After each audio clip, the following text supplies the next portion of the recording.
So hello everyone and welcome to today's session. My name is Crystal Fullerton and I am the Farm Safety Coordinator with the PEI Federation of Agriculture. Today, with a grant from the PEI Workers' Compensation Board, we're proud to present to you our Building a Sustainable Farmer webinar series.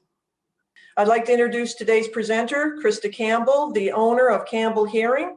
Krista is an audiologist and will be discussing with us the impacts of hearing loss and tinnitus on your physical and mental well-being. She will also discuss the treatments and technologies being used to aid the farmer in maintaining healthy hearing on the farm. I do have a few housekeeping issues to introduce before we begin. We ask that you please mute during the duration of the webinar to ensure a higher quality of sound for everyone. We do have a chat and a Q&A section. Please pay attention to the boxes as you do have the option to become anonymous. We encourage dialogue because we want you to get as much as possible out of these webinars. Sometimes being anonymous will help questions pop up that others were too shy to ask. Krista does not mind if you ask questions during the webinar, so please ask away, as this session is all about learning about the importance of hearing health for your safety on the farm. Also, there will be a poll during the webinar, and we ask that you participate. It only takes 1 minute. It's very simple, yes or no, multiple choices, and it helps us and our funders determine if we're moving in the correct direction with these webinars. If you have any questions after the event or suggestions of speakers, you can contact us at farmsafety@peifa.ca. We will also be providing a recorded version of this webinar at a later date, so please check our website and YouTube channel. We would love for you to share this information. For those of you just joining us now, welcome. And now I'm going to pass this webinar over to Krista Campbell. Please enjoy. Okay, hi. Am I sharing? I just want to make sure I have everything up and running the way it should. Looks all right there. Yeah, it's okay. good. Hi, everybody. Like Crystal said, my name is Krista Campbell. I'm an audiologist and I own a clinic in Charlottetown. And so I first just want to say thank you for the folks joining us today, taking some time out of your day to learn a little bit about your ears. And so I'm just going to jump right in also and say, put out a thank you to our farmers. Like many people, I'm very, very thankful for safe and sustainable food sources that we have here on the island. So I'm going to kind of jump right in. And I'm going to start with a quote. Actually, this is from a study that was done on farmers' mental health back in 2006. I thought this quote was, well, I'm sure a lot of people can kind of agree with it. This gentleman his name is Harry, he's a farmer, and he's referring to farmers in this. He's saying they, meaning farmers, maintain their tractors, they maintain their pumps and everything, but they don't maintain themselves. And I think this really points or kind of hits home for a lot of people who know and either are farmers or know farmers, that kind of everything else seems to come first, when in fact one of the most valuable resources on a farm is the farmer. So the topic here was farmers' mental health. Again, 14 years ago that this study was done. It's not a new subject, and although I'm talking about hearing, hearing really does tie in with our mental health and our mental well-being. So there is a tie-in here for that. The two main injuries that I'm going to talk about, injuries to the ear that can happen on the farm, are hearing loss and tinnitus. So hearing loss, I'll talk about that first. In its most basic description is the inability to hear certain sounds or the decreased sensitivity to certain sounds or all sounds. Specifically to the type of hearing loss that you would be at risk at as a farmer or a farm worker is high-pitched or high-frequency hearing loss. So what high-frequency hearing loss means, it's higher-pitched sounds are very susceptible to damage from loud noise. Low-frequency or low-pitched sounds are kind of those bassy sort of low tones. Generally, those stay pretty well, but the high tones, we don't hear them as well with this type of hearing loss. What it translates into in real life is you can hear people talking, but it's not clear. So you're going to hear the low bass sounds of their voice. You'll be able to hear a truck coming down the road. But when people go to talk, they're going to, they may sound unclear. You're often turning up the volume on the television, not because it's not loud enough. You're really usually chasing sort of clarity. You can't hear or discern the words. With high frequency hearing loss, another symptom is typically people will say, well, I do fine one-on-one, but if I get into a crowd or get into some background noise, I'm struggling to follow the conversation. And you end up asking people to repeat. So, you may mishear what someone is saying or need to ask for clarification. Words that sound similar can be mistaken for one another. So you may hear the word soap as in washing your hands with soap, but the person actually said soak with a K as in you're, going to put something, in the sink to soak, what have you. So it can be sort of mishearing or misunderstanding words. Sounds very minor if you're not, quite catching what's being said, but there are some significant impacts of what we call untreated hearing loss. Untreated hearing loss is hearing loss that we know is there and we just kind of feel like we're managing and we get along okay. You can have mild hearing loss and you can have severe hearing loss. Even mild hearing loss has significant impact on the person and their well-being. Untreated hearing loss has significantly higher rate. We see significantly higher rates of depression and feelings of isolation. And this has to do with being out of the conversation.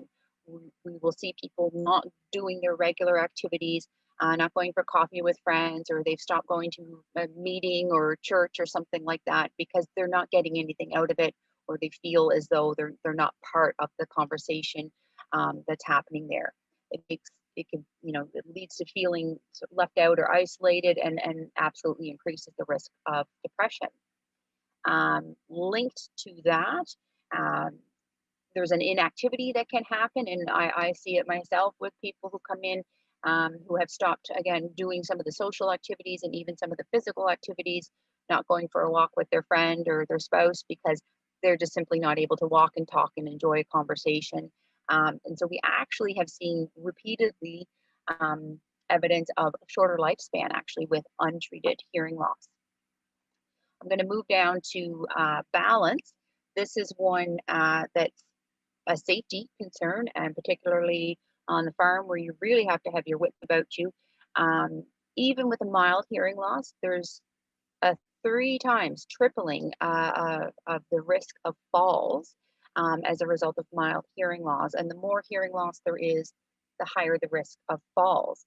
And it doesn't have to do with the ear and the balance system in the ear. It has to do with awareness of your environment around you.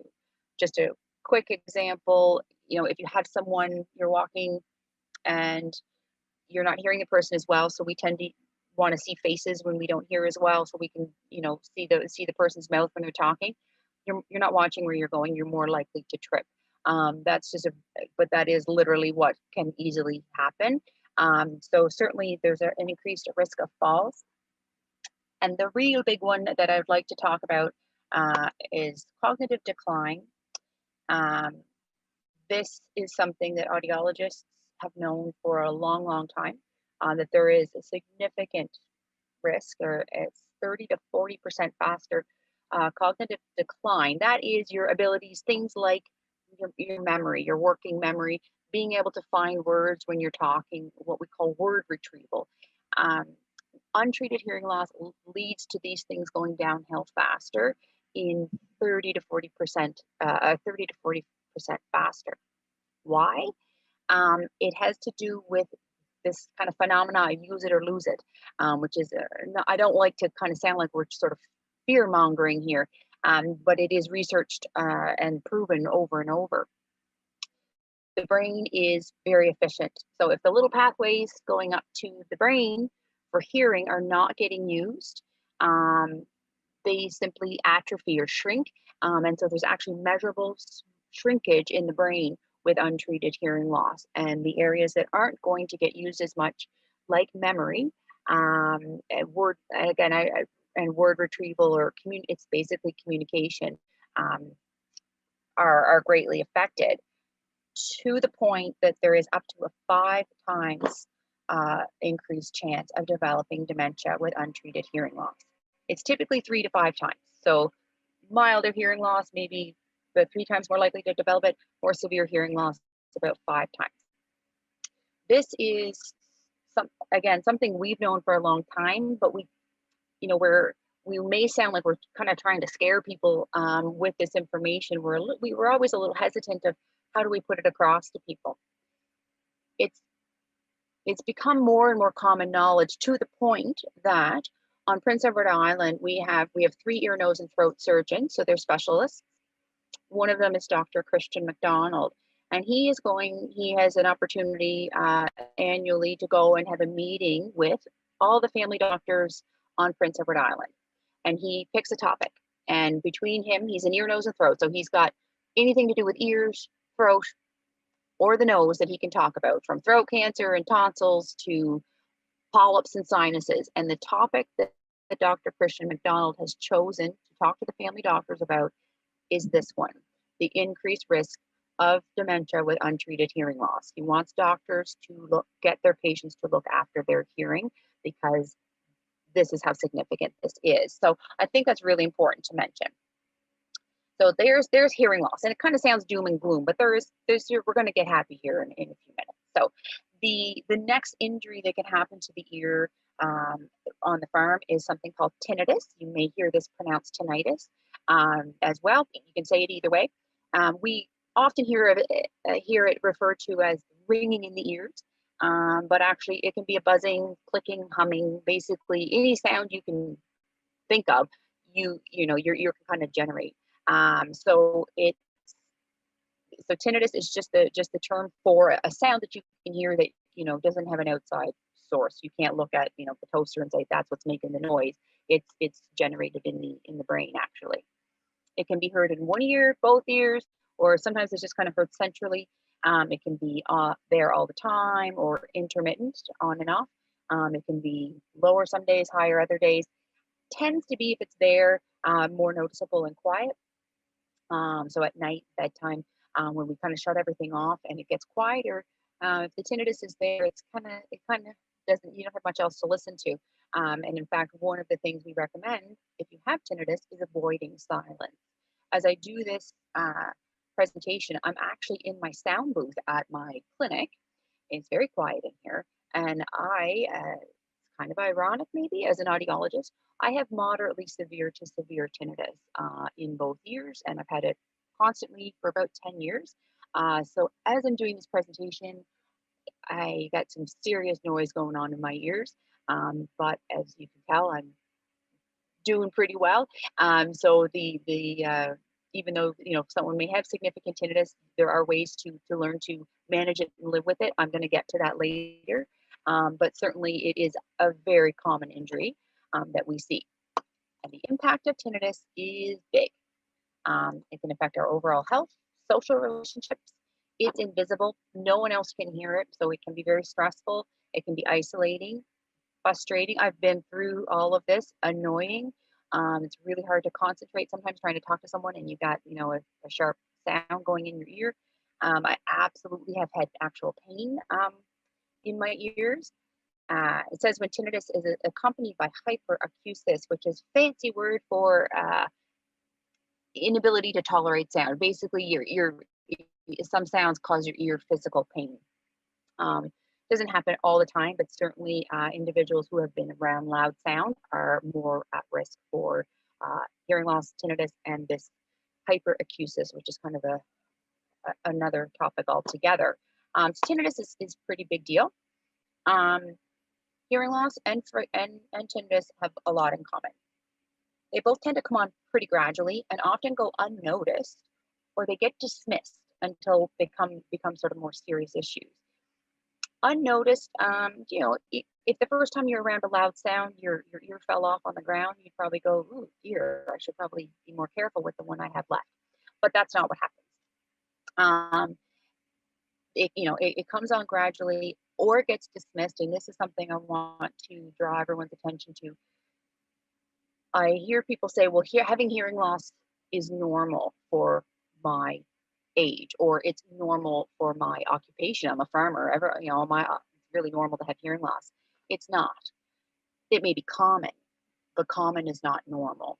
Much like you may say, well, it's normal for everyone in my family to have diabetes, or lots of people in my family have diabetes. It might be common, but diabetes is not normal. It's a chronic health condition, and it needs to be treated. And hearing loss and tinnitus are very similar. They may be common, but they're not normal. They're very, very common, I will say, among farmers and agricultural workers. They are the result. High frequency hearing loss and tinnitus in farmers is the result of being exposed to loud noise.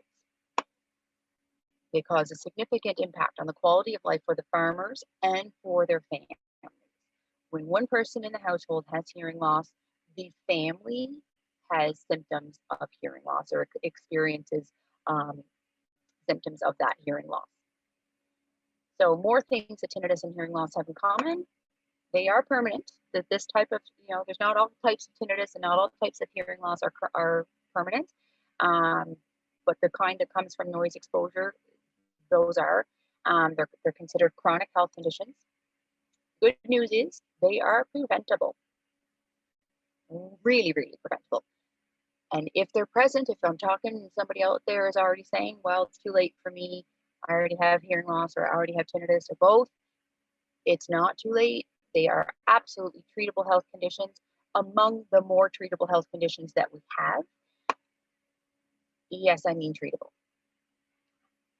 One of the things, as someone who has pretty severe tinnitus, one of the things that really makes me want to pull my hair out is the general response or dismissiveness that people will run into when they tell family, friends, even a healthcare provider that they have noise in their ears or ringing in their ears, and they're told, well, there's nothing you can do for that. You just got to learn to live with it.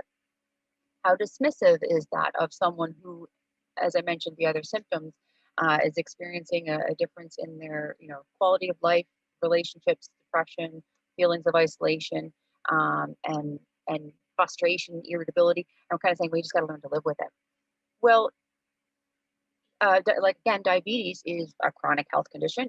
There's no cure for diabetes, and there's no magic cure for tinnitus, but we absolutely can treat both of these health conditions and live lovely, happy, long lives with them.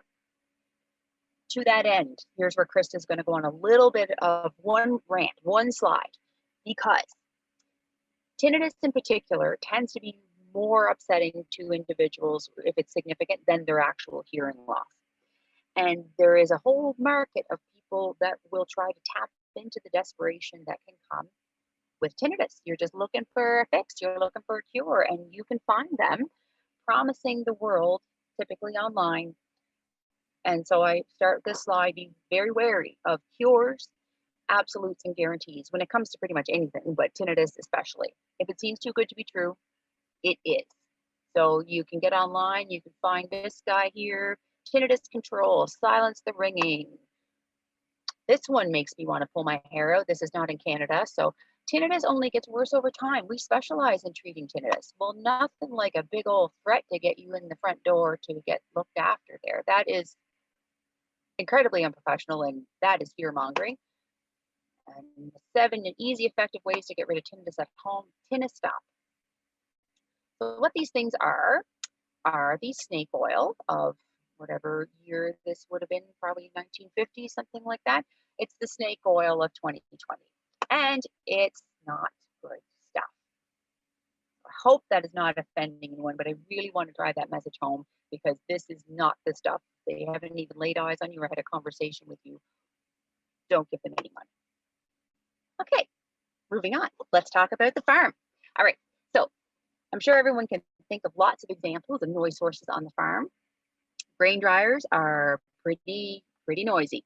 Tractors, combines, chainsaws are wildly noisy, to the point that we recommend dual hearing protection for chainsaws. That's earplugs and earmuffs, because it's that loud. I will come back to that. Firearms, livestock. Look how cute those little pigs are. Hogs are really noisy. Everyone can attend to that. Squealing, and they're rowdy, basically. How rowdy? Well, I'll come to that as well. How loud is too loud? really, if you have to raise your voice, if I'm sitting there in the barn talking to you and we're having to raise our voices to have our conversation, it's too loud. If your ears, after you've been in a certain environment, if your ears are ringing, your ears feel kind of muffled for a little bit after, and sometimes then that'll go away.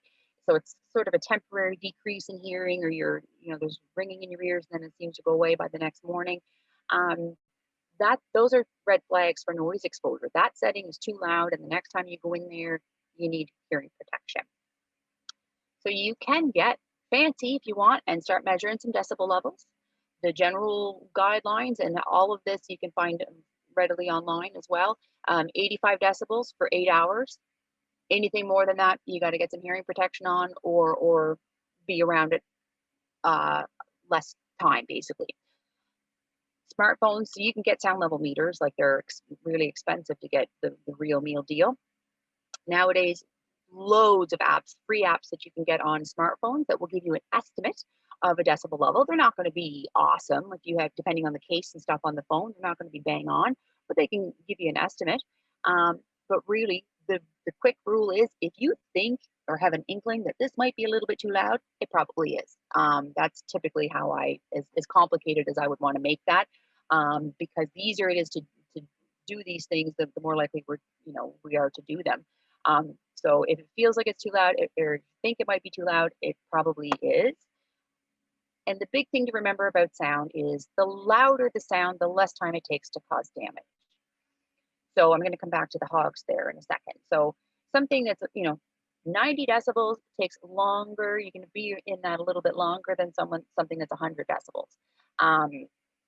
So again, coming back to my hogs, just check out right in the middle of the graph there. You can see on the left column is the maximum amount of time in a day, in a 24-hour period, that you can be around this sound before you sort of reach your noise dosage for the day. So there's a dosage that your ear can tolerate in the run of a day in a 24-hour period. And it depends on the decibel level. So maximum time a day for pigs squealing, they're 100 decibels anyway, at least 15 minutes.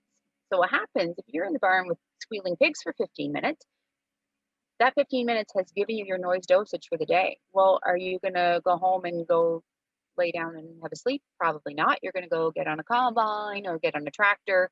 You might fire up a chainsaw, and you're adding and adding noise dosage and overdosing on noise, and that's where the damage comes from.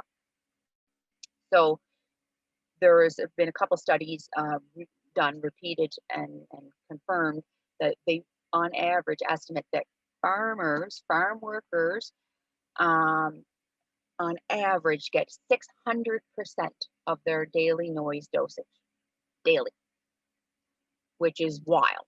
But really, all you have to do, if you think about it, is if you're in the barn with the pigs for an hour, you're already 3 times over what you should have been.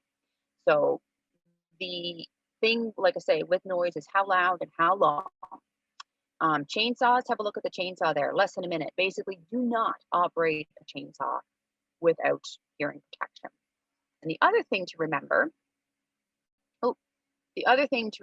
is, when it comes to, let's pretend you had a noisy day on the farm, and let's pretend conservatively you have 300% of your noise dosage, so you're already likely have caused some damage.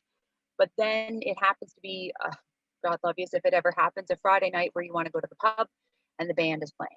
Well, you're walking in the door to that pub with more noise exposure on board your system already than someone like me, who's been sitting in a quiet sound booth for the better part of the day playing around with hearing aids. So you're, even our leisure activities, cutting the grass, going hunting on the weekends, these things are adding, not only to our noise exposure, but to the, sort of long-term effects that our occupation will have. Our leisure activities are kind of helping or fast forwarding the negative effects that can result from noisy jobs. Very easy. How to reduce the risk? Wear hearing protection. That's hands down the fastest, quickest, easiest, cheapest thing you can do. It is never too early, and it's never too late. Never too early, as in, now you can see in one of these images, we have cute little boys sitting there watching somebody on the big tractor go. And I will see, kids grandkids on the farm. They like to get in the tractors, go for a drive, and so on. And we're starting to see people put hearing protection or earmuffs on the kids, but not on themselves. And what the message is there is to the little one, when I get old enough, I probably won't have to wear hearing protection. But what I want people to think about is your hearing is important to them. These are, if you have kids, grandkids, family members, your hearing status, your well-being is important to them. You want to hear them when they're telling their little stories. I hear a lot about people not able to hear their grandkids. Even the sort of setting the example for younger generations. So you don't get to play that, well, I already have hearing loss, so it's too late for me card, or I already have tinnitus. There's no sense in me wearing hearing protection. It's never too late to start, and it's never too early to start. Don't fall into all or nothing thinking when it comes to hearing protection. There are certain things. I had a fisher in the other day. He's a lobster fisherman, and he's saying, I can't wear hearing protection on the boat. I'm the captain. I got to hear if somebody gets tangled up. That's a safety thing. Okay. But that doesn't mean when you're banging metal on metal in the shop and doing repairs and cutting your grass and all these things that you don't wear hearing protection there either. So don't get into all or nothing. Even if you're wearing it part of the time, obviously I want everyone wearing hearing protection all the time if they can, but basically get away from all or none thinking, because that's not how this works. Every little bit helps. Every time you're wearing hearing protection, you're taking away some decibels and you're saving some little hair cells that are out getting beat up in there. So, in fact, people with hearing loss and tinnitus already absolutely need to wear hearing protection, because even if the sound does not seem loud, hearing loss that's already there can and will get worse. And unfortunately, tinnitus that is there can and often will get louder. And these kick-ups, if it's fluctuating, sometimes it'll kick up and then it may stay there. So hearing protection is important for everyone, even if the sound doesn't seem loud. If you have hearing loss and the sound doesn't seem loud to you, it can still cause damage. The analogy there would be, if I had, let's pretend my hand is numb or asleep or paralyzed or whatever, and I can't feel any discomfort, you can still, scratch it and draw blood or cause damage. Just because it doesn't seem or feel loud or damaging does not mean it isn't causing further damage. So, hearing protection, loads of options, and it really depends on what your game is, what your goal is, basically. Far and away, the quickest, easiest, most effective, cheapest option are earmuffs. Just pop them on your head. They're going to be on right, which means this is what this last column is referring to, failure rate, which means how often does the protective equipment fail to do its job. Well, earmuffs have quite a low failure rate because it's kind of hard to mess up putting them on right.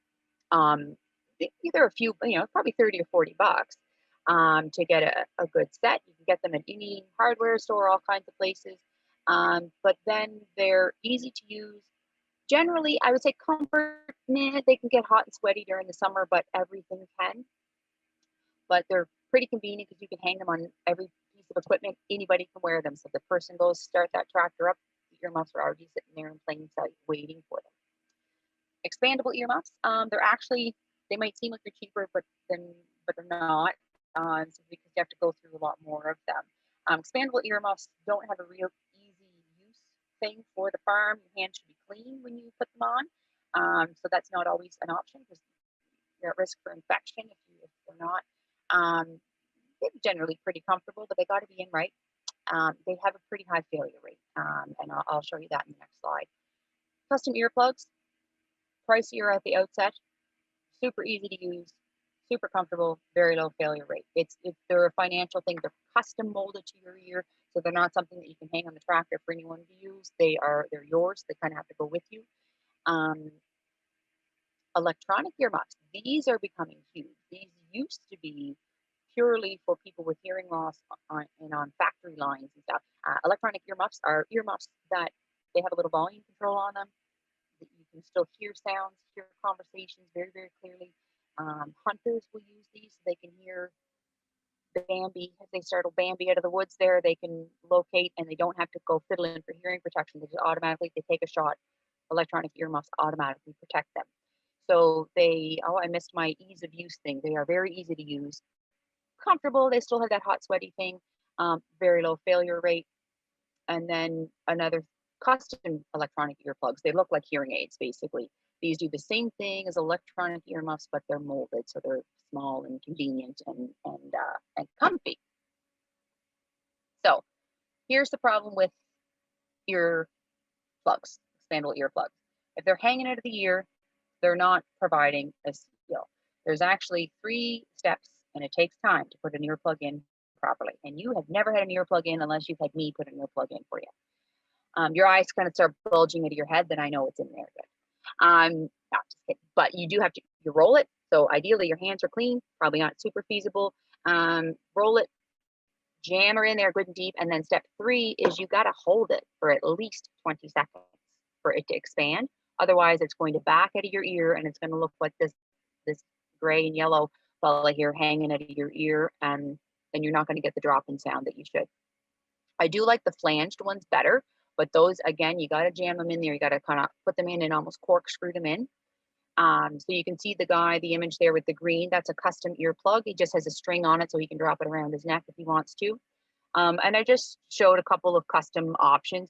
The one there with the purple background and the red and blue cord, this is actually a gentleman that we made these for a guy that he does stock car racing.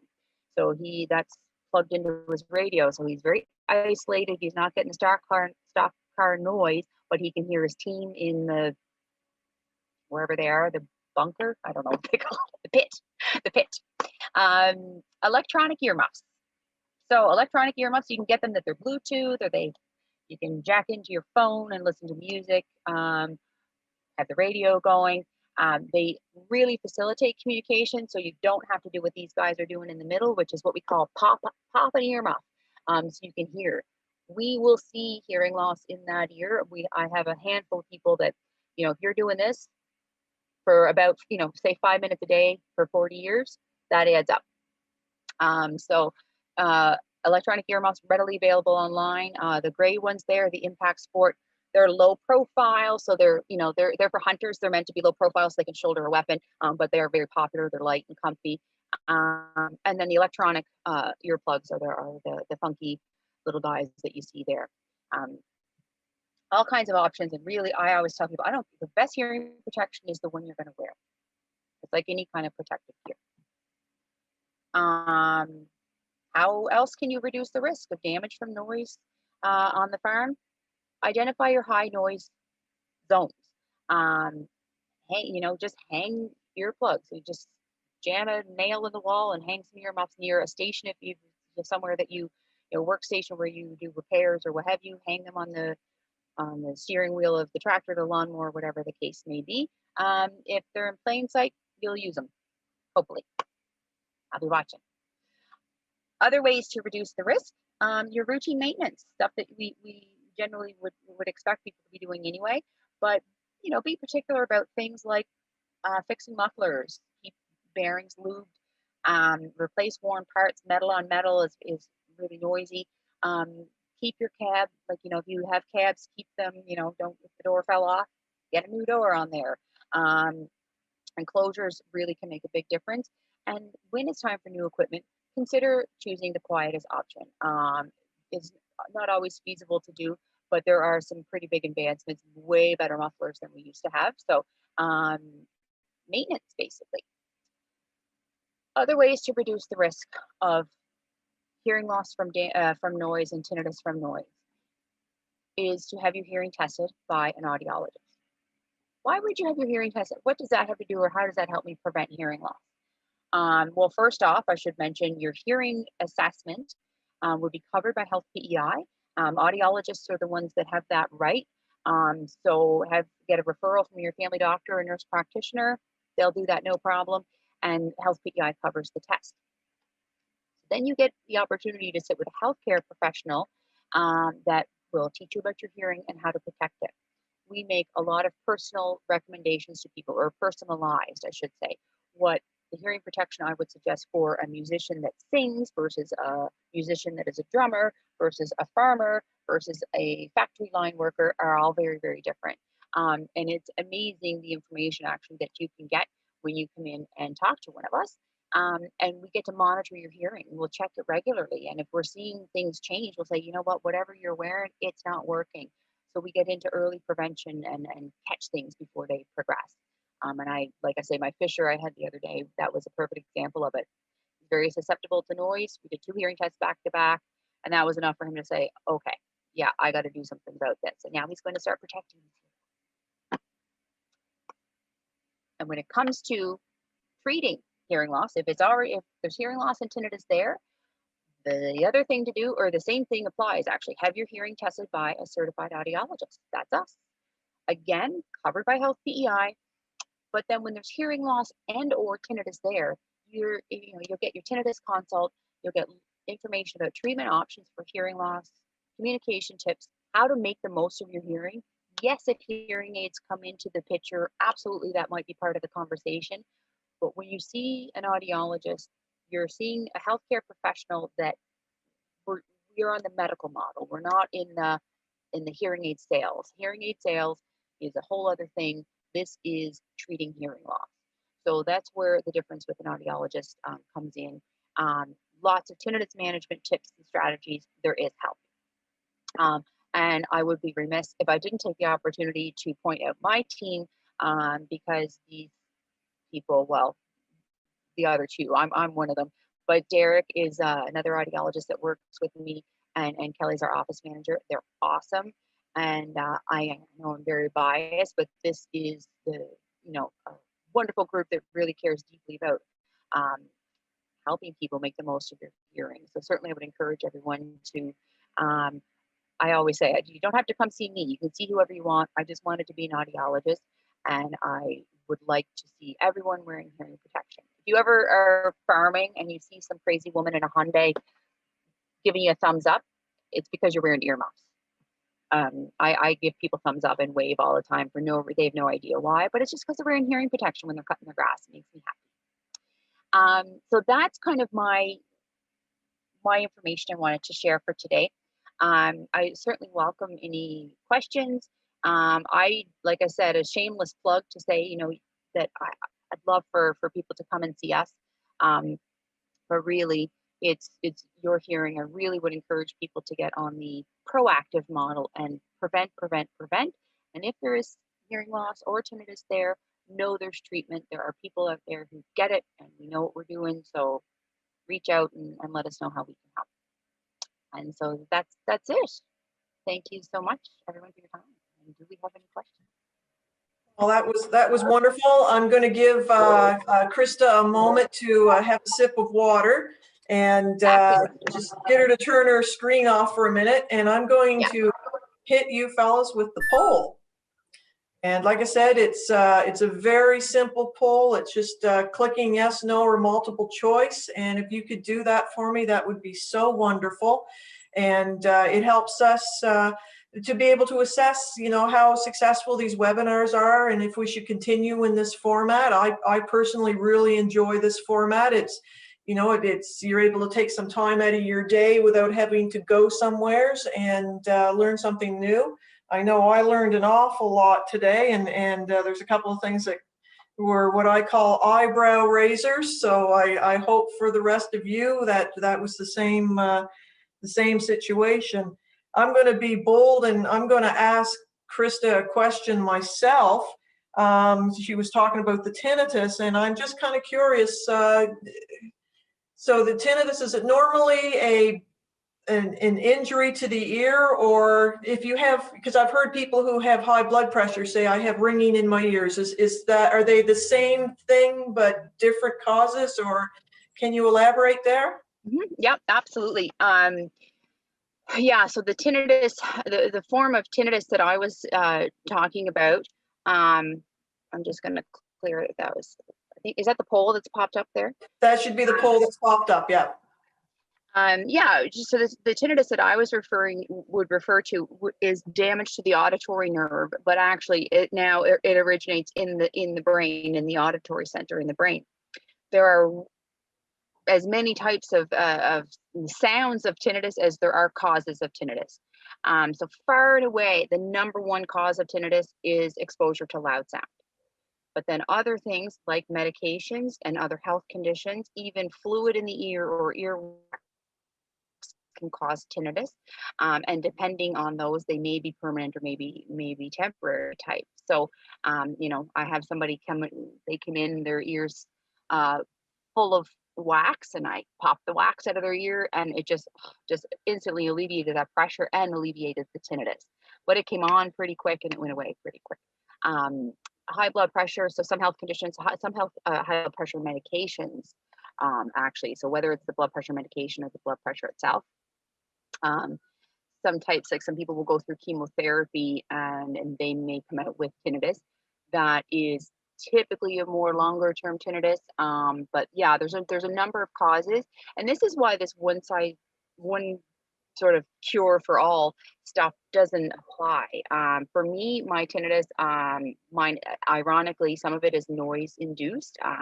When I was putting myself through university many moons ago, I worked in bars with loud band. I remember going home after work with my ears ringing. And also I have arthritis in my neck.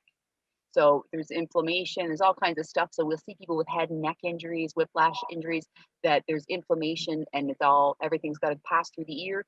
And that's what causes their tinnitus. So there's a lot of causes, which is why it's not a one size, like, here, go and order this pill and that's going to go away. That's why we want people to come in so we can go through teeth clenching. That's a huge one. That's another thing. I clench my jaw, and that can really, so then you get into, okay, well, when do you clench your jaw? Well, probably when you're tired or you're more stressed. There's all these types of trickle down of things that, that may not get rid of tinnitus altogether, depending on the cause, but absolutely can bring it down to a more manageable level. So I hope that answers your question. Oh, no, it does. And that's why I asked. Oops, I've got some feedback there. So the next, I'm just going to ask another question. I'm going to be a little bit greedy here and ask a few questions before, so people can finish up on the poll. But you briefly mentioned earwax. I mean, anybody who's up late at night, and I don't know about you, but sometimes you get a little bored and it's like Dr. Pimple Popper, and how much earwax can you dig out of someone's ear? Is this really seriously an issue? Is it as bad as what we we get horrified with on the videos on the internet? So, if you could answer a few questions there, that'd be wonderful. This is one of my favorite subjects. I love taking wax out of people's ears. It's very, very satisfying. To be quite frank, most people, your ears self-clean. Your ears are from, if the eardrum's here and then the ear canal, the ear's like a little conveyor belt. And it's always just shedding outward. So we're supposed to have some wax. It's like a lubricant and bug repellent. So don't get rid of it, because bugs are going in and out of your ears all the time. Earwax is very bitter. If it tasted like strawberry jam, they'd be hanging out longer, but it doesn't. It's very bitter, so they leave. So leave it in there. Just let it naturally migrate out. And every once in a while, you kind of get a little blob, and that's it. Your ear's spitting it out. In some cases, if we see people, for example, that wear earplugs, that wear hearing aids, it's acting kind of like a snowplow, so it can push the wax back in. So sometimes they need help, and they'll come, to keep ahead of the wax, because they're not giving it the opportunity to come out on its own. And Q-tips, I used to joke that they keep me in business, because I pull out wax and wads of cotton out of people's ears regularly. There's no way, if I'm a little ball of wax and I'm filling up the earplug, there's no way for a Q-tip to get on the other side of that and pull it out. What happens with a Q-tip is kind of like dipping it in peanut butter. You'll get some, but you're going to leave it behind, and you're going to leave cotton fibers in there too that help everybody stay together and make for a nice big ball of wax for Krista to get out and charge you $20 for doing so. So leave your ears be if you can. But I shouldn't say, it's not always Q-tips and earplugs, but some people have little tiny ear canals, little curvy ear canals. Those are folks that typically need to get their ears cleaned, because it's just too kind of crooked of a pathway for wax to come out of. Again, it's not a one size or one answer for everybody. It really depends.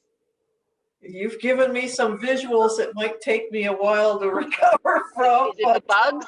It's the bugs. The bugs got me. I will say one little story. Only once in 16 years of being an audiologist have I looked in an ear and I have seen little antenna and little eyeballs looking back at me. Just one. I think we could do a whole webinar series on things people have seen. Yeah. I'm just going to throw it out again. I'm getting ready to close the polling. So if you haven't had a chance to finish, looks like we are completely done. This is excellent. Okay. There we go. Oh, look at that, Krista. People feel like this was providing you with useful information. So this Oh, good. Oh, great. wonderful. Thank you. This is wonderful. So does anybody else have any questions out there? I feel like I've monopolized things a bit.